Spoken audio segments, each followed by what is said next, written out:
Assalamualaikum warahmatullahi wabarakatuh. Kembali lagi di channel Kisah Warganet. Kali ini saya akan menceritakan cerita yang berjudul Keluarga Angkatku Tersayang. Tak usah lama-lama, kita ke ceritanya. Sore hari itu, aku duduk di luar pagar TPU, dekat rumahku. Pandanganku luas, melihat tanah berhektar-hektar, berisi batu nisan dan patok salib. Bukan kematianku kelak yang aku renungi, tapi kemana perginya kakakku. Cerita kali ini kisah dari anak laki-laki kelas 3 SMP. Namanya Damar, yaitu sepupu dari teman admin sendiri yang bernama Jani. Cerita ini sangat sensitif karena menyangkut masalah keluarga. Cukup terpandang di suatu desa di timur Jawa. Cerita ini sebetulnya nggak intens diceritakan Jani ke admin, tapi di situ ada 4 teman kita juga yang mendengarkan. Biasanya kalau ramean gini jarang serius, tapi kali ini kita sampai bisa bicara dari hati ke hati, alias baper banget kisahnya. Sampai nggak sadar air mata jatuh dari pipi admin dan juga semua teman admin termasuk Jani. Sudut pandang Jani. Saat itu umurku 8 tahun. Masih belum banyak mengerti, tapi aku sering dianggap anak pintar sama keluargaku. Aku cepat tanggap dan juga pandai bicara.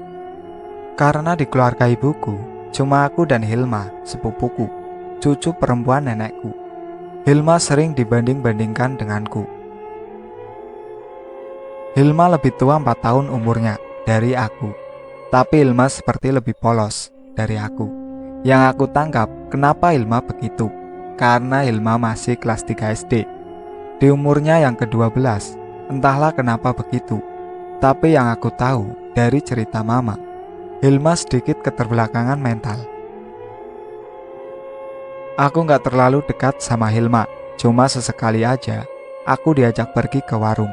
Atau dia kadang minta ditemani mandi kalau aku lagi main di rumah nenek. Oh iya, mamaku 5 bersaudara, nenek, mamaku, dan ibunya Hilma tinggal di area yang berdekatan.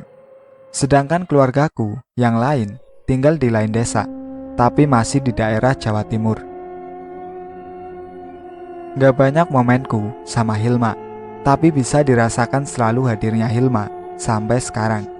Sedikit aku deskripsikan Hilma ya, anaknya lembut, gak rapuh, kulitnya kuning cerah, rambutnya ikal, matanya sipit.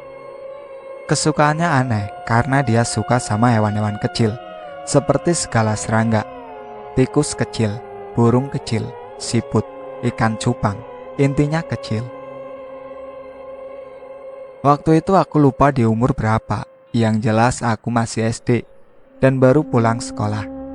Aku lihat di halaman rumahnya, dia lagi nangis sambil mengamuk, semacam ngelemparin barang di hadapannya. Dari rumah, aku lari ke rumah Hilma, lalu aku sapa Hilma. Kak Ima, ngapain? Pas aku sadar, di situ udah ada hewan-hewan kecil yang dia kumpulin di hadapannya.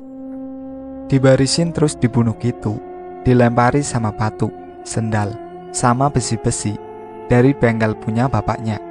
Aku kaget, jijik, sedih lihat hewan-hewan itu.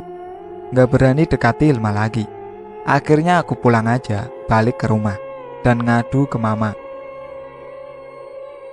Selain itu aku juga sering lihat Hilma dipukulin ayahnya, atau disiram ibunya pakai air. Aku tanya ke mama, kenapa bisa begitu? Tapi mama kayak gak percaya sama yang aku bilang. Karena orang tua Hilma kelihatan biasa aja di depan keluarga kami. Jadi mama anggap aku cuma bualan anak-anak aja. Sedikit latar belakang keluarga Hilma. Ayahnya cuma buka bengkel rumahan, kayak tambal ban. Ibunya cuci gosok rumah ke rumah, itu juga angin-anginan. Maksudnya, gak selalu ada kerjaan untuk ibunya. Tapi karena keluarga ibuku yang lain adalah orang-orang terpandang dan kaya, sering sekali orang tua Hilma dibantu, jadi masih layak kehidupannya. Mungkin karena keadaan ekonomi bapaknya yang gak setara dengan keluarga yang lainnya. Aku jadi mikir, Itulah sebabnya Hilma suka dapat kekerasan. Ada suatu ketika di mana waktu itu ada keluargaku yang ngadain sunatan. Jadi kami semua kumpul di sana. Aku lihat Hilma selalu ceria tiap acara keluarga. Bajunya nggak pernah selusuh yang dipakai sehari-hari. Orang tuanya pun kelihatan manjain Hilma kayak ratu, ngebangga-banggain, dan sebagainya. Seringkali kayak gitu yang aku lihat seumur hidup soal Hilma ini. Seolah orang tuanya jadi iblis di rumah, tapi berubah jadi malaikat kalau di depan banyak orang. Karena kepolosan Hilma, dia nggak pernah ngelawan, justru dia sayang banget sama kedua orang tuanya. Dik, betulan Mas Kamto mau balikin Hilma ke panti asuhan? Tanya ayah ke mamaku. Waktu itu, aku dengar percakapan ayah sama mama di dalam kamar habis makan malam. Aku gak sengaja lewatin kamar mereka dan obrolannya semacam ngegas gitu. Aku ngerti gak ngerti waktu itu dan susah banget ngupingnya karena pintu kayunya tebal. Aku udah pusing lah mas ngurusin Ratna sama Kamto. Udah susah dibilangin, sahut mama di dalam kamar. Setelah itu aku lupa apalagi yang mereka omongin. Besoknya dan seterusnya, hari-hari aku jalani layaknya anak-anak biasa, tanpa musingin apa yang ayah dan mama omongin. Pas di dalam kamar, aku sibuk untuk ujian dan les. Aku sampai lupa main. Jadi suatu hari, aku mau main sama teman satu komplek. Kebetulan rumahnya lewatin rumah Hilma, dan ada ibunya di teras. Aku sekalian sapa dia dan basa-basi. Bule Ratna, Kak Imanya mana? Tanya aku. Kak Ilma sekarang di pesantren. Teraja mainnya kalau dia libur ya, kata ibunya Hilma. Aku pergi gitu aja. Aku lanjut main sama temanku yang lain. Gak lama dari situ, sekitar beberapa bulan kemudian, tanpa aku lihat lagi, batang hidung Hilma di rumahnya. Tahu-tahu rumahnya Hilma diramaikan orang ngerayain siraman 4 bulan kehamilan Bule Ratna, ibu Hilma. Aku tahu dari mama, waktu itu nama acaranya 4 bulanan. Aku juga ikut berkontribusi di sana, walaupun cuma makanin jajanannya dan buah-buahan. Dan akhirnya 5 bulan setelah itu, lahirlah sepupu baruku, namanya Damar. Bayi laki-laki yang manis, rambutnya lurus tipis, matanya besar. Gemes banget aku lihatnya waktu itu. Dan lagi-lagi tanpa Hilma di sekitar. Ma, Kak Ima seneng pasti nih punya dedek, kata aku. Ibu cuma diam aja, senyum-senyum terus. Pas pulang dari jenguk lahiran Bule Ratna, Mama bilang, udah, jangan nanyain Kak Ilma lagi dek. Jangan banyak pengen tahu. Karena mama lumayan ngegas, akhirnya aku gak pernah nanyain Hilma lagi. Dan lupa begitu aja, karena aku pun gak dekat banget. Tahun terus berjalan sampai gak sadar, Damar udah remaja. Umurnya 12 tahun sekarang. Tumbuh jadi anak laki-laki yang tenang. Ngomong cuma seperlunya, anak yang berprestasi di sekolah. Dan gak punya banyak teman kayak umumnya anak sebayanya. Saat itu keadaan ekonomi keluarga Bule Ratna sudah membaik. Suaminya, Pak Kamto, sudah bekerja sebagai teknisi kapal laut. Dan Bule Ratna punya bisnis menjahit baju aneka seragam. Jauh lebih baik. Sore itu aku lagi ngasih makan burung-burung ibu di garasi. Mbak Jani, panggil Damar sambil menempuk punggungku dari belakang, bikin kaget. Mbak, aku mau cerita sama Mbak. Kenapa Mar? Tumben, kataku. Aku kayaknya beda Mbak, kata Damar. Aku penasaran, kenapa Damar tahu-tahu mau cerita, padahal sebelumnya kita gak pernah dekat. Ya udah, cerita aja langsung Mar, bikin penasaran aja. Sepupuku yang cewek kan kamu doang Mbak. Kalau ke mas yang lain, aku takut dianggap gendeng. Lihat aja gayanya, udah kayak jagoan. Tapi Mbak, Hilma siapa ya? Dengar itu, aku jadi keinget lagi sama Hilma yang udah bertahun-tahun aku nggak lihat dia. Hah? Di mana dia sekarang? Jawab aku spontan. Loh, Mbak tahu? Tanya Damar. Ya tahulah, itu kan kakakmu.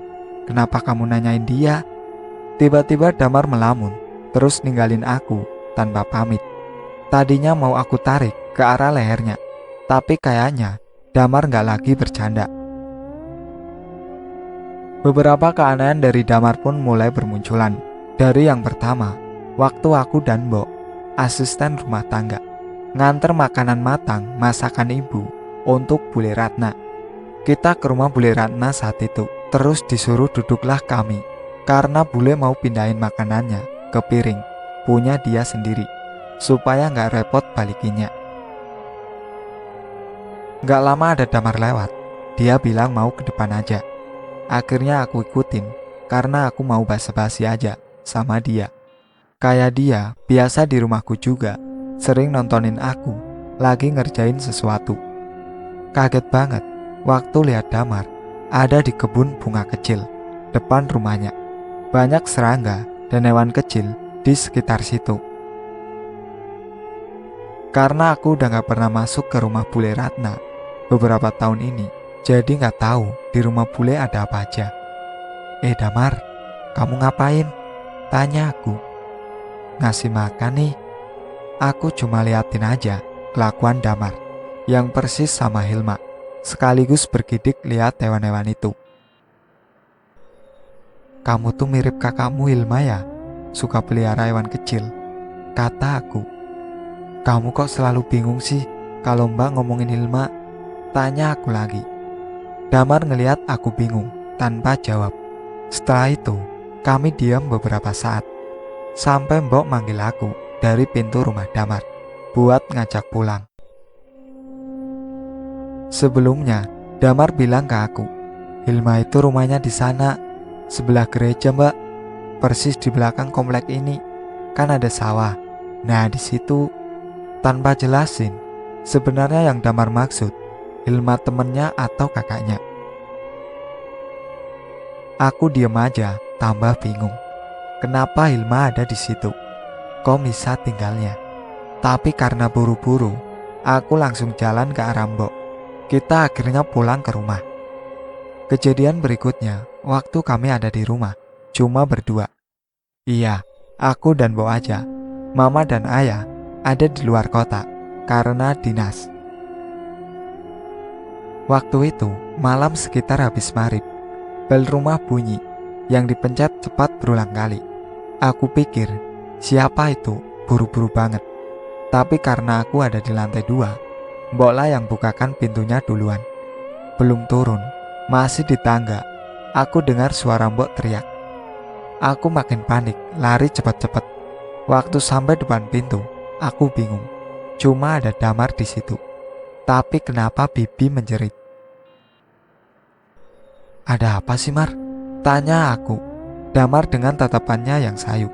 Senyum kecilnya seolah gak terjadi apa-apa. Diem 1000 bahasa, macam orang bengong. Oi Mar, sambil aku jentikan jari ke hadapan dia. Tapi bukan sadar dari lamunan, Damar malah pingsan. Aku teriak, sekarang yang mana di sana? Bos segera datang. Lagi-lagi dengan muka yang biasa saja. Kenapa Jan? Dalam hati, pakai nanya. Nih si Damar pingsan. Tapi baru aja, aku berpaling pandang dari Mbok. Aku lihat di genggamanku, ada buntalan bulat yang aku gak tahu apa isinya. Semacam paket kurir. Ada alamat dan nama tertera, yaitu nama Damar. Aku kaget banget, ini kenapa? Asli. Mbok pun bingung, karena kejadian itu. Aku tidur di kamar Mbok sampai mama dan ayah pulang. Aku ceritakan ke Mbok soal dia menjerit, tapi Mbok sama sekali gak bukain pintu dan gak denger bel rumah dipencet. Apalagi bukain pintu untuk Damar. Dan soal paket itu, aku cuma kasih ke Damar besoknya, tanpa aku buka isinya apa. Dan tanpa aku tahu pengirimnya siapa, aku sakit selama 3 hari. Karena kejadian itu juga, aku ngadu ke mama. Aku tanya sama mama, ada apa sama Damar sebetulnya, dan kemana Hilma. Tapi mama gak pernah jawab, ayah juga. Aku pun firasat semalam itu ada hubungannya dengan Hilma. Sering sekali terjadi kejadian aneh pada Damar, tapi gak jarang juga bersangkutan dengan keluargaku. Karena kan keluargaku yang paling dekat rumahnya dengan Damar. Dari sini aku peka ada yang gak beres. Aku harus tanya ke Damar, karena aku anggapnya di sini akulah yang aneh, bukan dia. Ya, dia aneh, tapi menurutku aku gak kalah aneh. Damar, di sekitar gereja kan gak ada rumah. Masa iya Hilma tinggal di sawah? Aku beranikan lagi nanya soal keluarganya yang menyangkut Hilma. Mbak, Hilma tuh tinggal di situ, tapi kalau siang kerja dia, jadi ketemu akunya malam. Oke, aku udah dapet jawaban. Kalau Hilma ini suka keluar malam.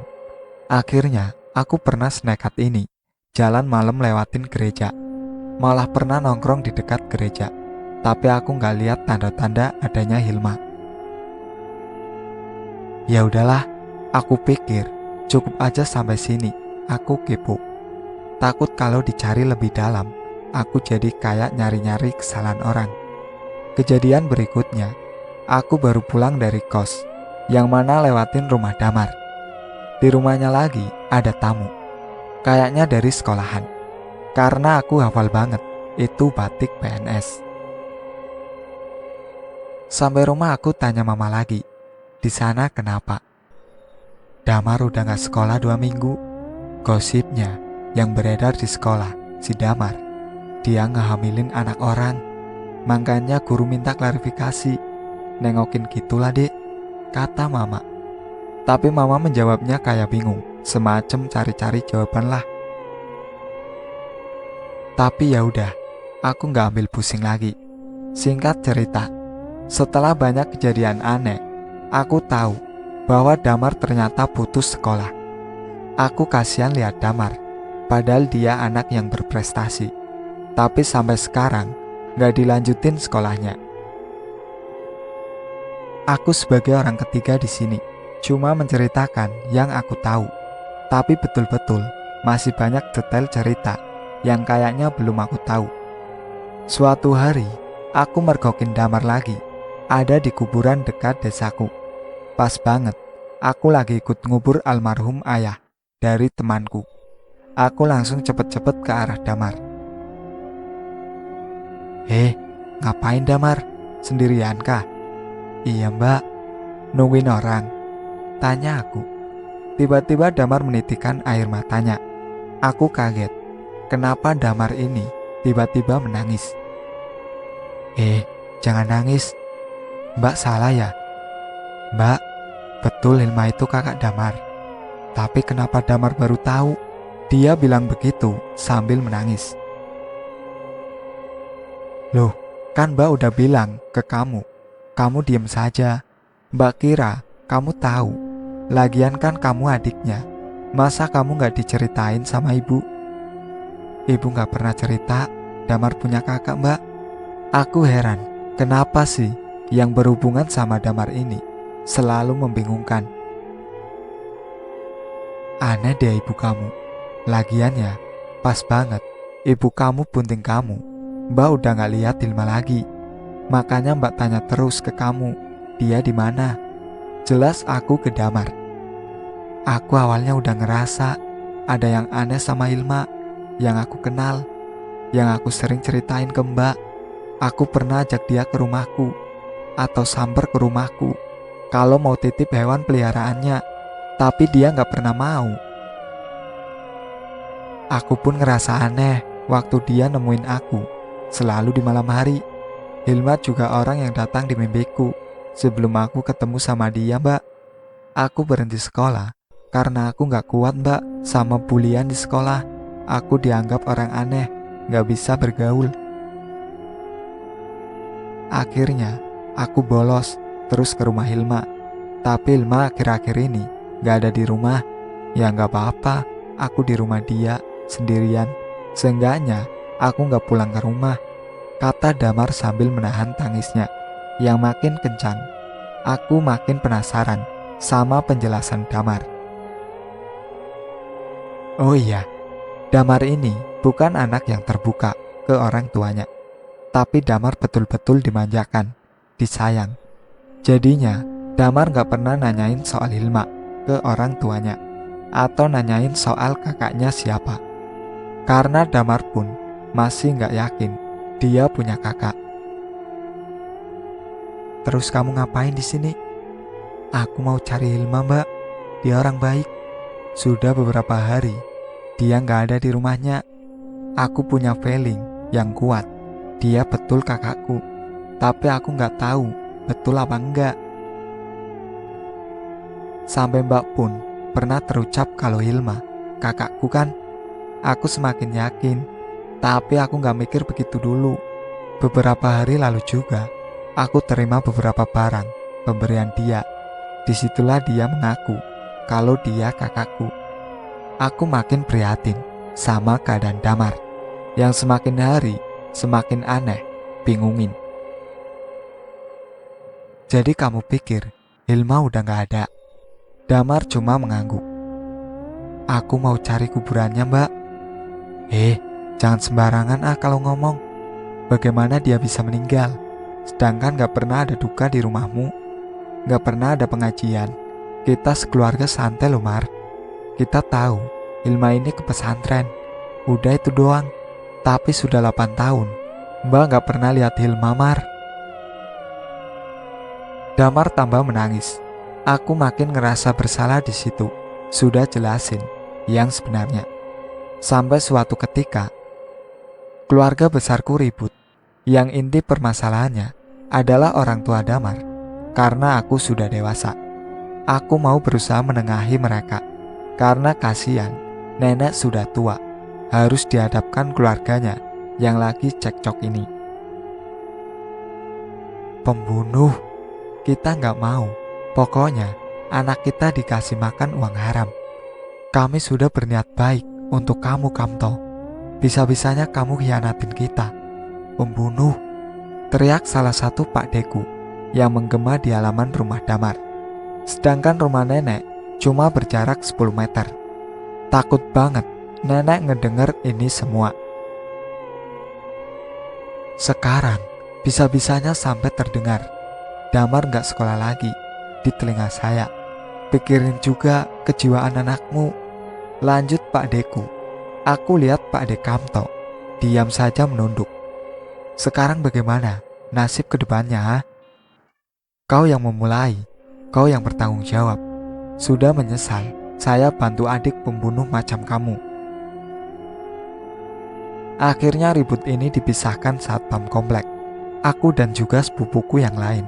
Gak enak kedengaran warga lain. Akhirnya aku pulang.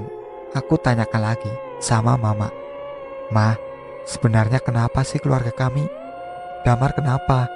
Mama jangan bohong lagi sama Jenny. Aku tungguin jawaban mama. Yang akhirnya mama nangis. Mama gak tahu mau mulai dari mana. Mama sedih punya kakak macam Kamto. Hilma itu bukan anak kandungnya Pak Dek Kamto, Dek. Aku kaget lagi dan lagi setiap dengar fakta dan keanehan di keluarga itu. Hilma dibalikin ke panti asuhan, Jan. Makanya mama jengkel banget sama Pak Dek Kamto dan Bule Ratna. Dulu mereka menikah, tapi sudah 8 tahun gak punya anak. Akhirnya mereka adopsi dari salah satu panti asuhan, bayi perempuan hasil buangan dari orang tuanya juga. Setelah rundingan dari keluarga besar, akhirnya Hilma diadopsi dengan segala kekurangan finansial di keluarga Pak Dekamto. Karena kami sekeluarga tahu kalau Pak Dekamto bukan orang mampu. Bagaimana kalau dia adopsi anak? Pasti gak mampu kan? Akhirnya kami semua sepakat buat bantu keluarga Pak Dekamto. Lagi dengerin cerita mama, tiba-tiba bel rumah kami berbunyi. Disusul suara laki-laki yang kayaknya itu Pak Deku yang tadi teriak-teriak. Iya, kami tadi di rumah Pak Dekamto. Terus kami sempat pulang dulu. Kita ke rumah ibu sekarang. Ayo, paksa Pak Deku ke mama. Aku dan ayah ikut. Sampai di sana, aku cuma duduk di depan teras dengan sepupuku yang lain. Tapi gak termasuk Damar. Aku gak tahu Damar kemana. Aku diam saja karena sepupuku yang lain laki-laki. Kita gak nyambung kalau ngobrol. Dari teras, aku dengar suara keluargaku ngobrol. Ngaku kamu, buang Hilma di mana? Mikir juga dong Kamto, bagaimana citra nama keluarga kami nanti di mata orang-orang, kata salah satu Pak Deku. Saya gak buang Hilma mas, saya balikin ke panti, jelas Pak Dekamto. Dibuang bagaimana sih? Teriak mamaku. Sudah bertahun-tahun saya mau tengokin Hilma, tapi saya hubungin pantinya pun gak pernah ada cetakan kamu balikin dia ke sana, kata salah satu Pak Deku. Dan dia lanjut cerita. Sampai saya dan istri tengokin ke asrama pantinya pun kami gak nemu. Bertahun-tahun saya tunggu konfirmasi pihak panti. Saya tanya ke sekolahannya, juga gak ada yang pernah tahu Hilma di mana. Justru pihak sekolah kaget kalau dari pihak keluarga pun sampai tanya Hilma kemana. Tapi pihak sekolah akhirnya konfirmasi ke saya kalau kamu ternyata sudah pindahin Hilma ke sekolah lain. Ya udah, saya tenang. Saya keluar kota. Saya hidup tenang. Ternyata Hilma gak ada juga di rumah. Kemana Hilma?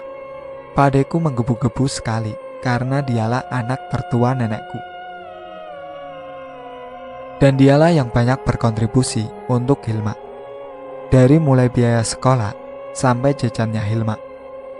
Astagfirullahaladzim, teriak mamaku sambil menangis. Aku yang gak tahan dengar tangisan mama masuk menerobos ke dalam rumah. Pak Dek, jangan terlalu keras bicaranya. Kasihan nenek sudah tua. Baiknya diselesaikan dengan kepala dingin. Aku yakin Hilma ada di sekitar sini, ucap aku menenangkan Pak Dek. Damar bilang Hilma masih ada di sekitar sini.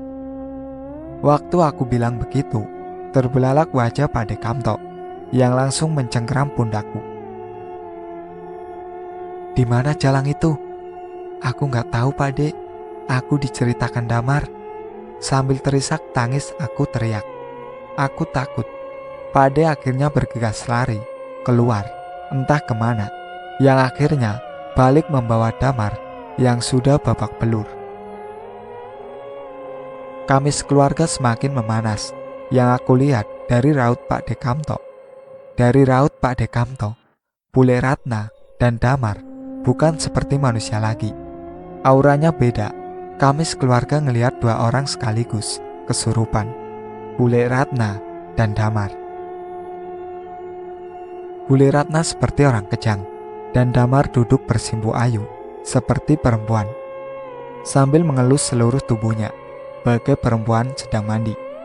Kami dibantu seorang ahli agama menetralkan semuanya, dan selesai jam 2 pagi. Malam yang begitu melelahkan buat Kamis keluarga, tanpa menemukan titik terang. Belum lama ini, Damar seperti orang yang linglung, kayak kehilangan sebagian ingatannya semenjak kejadian malam itu. Karena Pak Deku semakin khawatir dengan kondisi Damar, akhirnya Pak De ngajak kawanannya, namanya Mbah Liman, kakek-kakek Parubaya yang ternyata ahli sama hal-hal mistis yang di luar akal manusia. Aku penasaran sama prosesnya, tapi mama ngelarang aku buat ikut. Jadi besoknya aku diceritakan sama mama bagaimana hasilnya. Ternyata kabar buruk yang mama bawa. Damar betul-betul bakal dibawa ruhnya, tapi belum seutuhnya. Ini semua karena Hilma yang ternyata betul-betul dibuang oleh Pak Dekamto. Mama cerita sambil terisak. Hilma disiksa sampai gak sadarkan diri. karena melawan Pak De Kamto, diajak pulang ke panti. Karena Pak De ngira Hilma sudah meninggal. Hilma ditinggal begitu saja, entah di mana. Tapi Hilma cuma pingsan. Yang akhirnya Hilma pergi berkelana sendirian, cari jalan pulang. Penjelasan ini didapat dari Damar yang dibuat kesurupan. Entah apa yang merasuki Damar, tapi Damar betul-betul cerita seperti itu. Menurut penerawangan Baliman pun, Hilma masih hidup, dan lokasinya jauh sekali dari desa ini. Baliman gak bisa menerawang sampai apa nama desanya. Intinya, Hilma punya dendam yang sampai kapanpun bakal diusahakan terbalas. Hilma yang sejak kecil punya jiwa murni dan polos, ternyata dimanfaatkan iblis buat punya dendam. Menurut penerawangan Baliman juga, Hilma telah belajar beberapa ilmu hitam yang menyakitkan entah siapa yang Hilma temui waktu ia berkelana. Yang jelas, pasti ada guru di balik Hilma.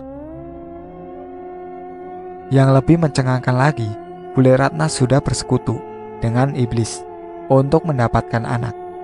Entahlah apa nama ajaran itu atau nama komunitasnya. Yang jelas, Bule Ratna pakai campur tangan iblis demi keturunan. Suaminya, Pak De Kamto, juga sudah terjerumus ajaran sesat demi harta. Makanya keluarganya sukses secara instan. Aku juga baru sadar, dipikir-pikir, iya juga. Bisa-bisanya Pak De tahu-tahu dapat pekerjaan yang bagus, dan Bule Ratna punya modal buat usaha jahit seragam. Konflik keluarga ini belum selesai, sampai admin tulis ceritanya sekarang. Belum ketemu titik terang ilmu apa yang Bu Ratna pakai buat punya keturunan, dan model pesugihan apa yang Pak De Kamto pakai untuk memperoleh kekayaan instan.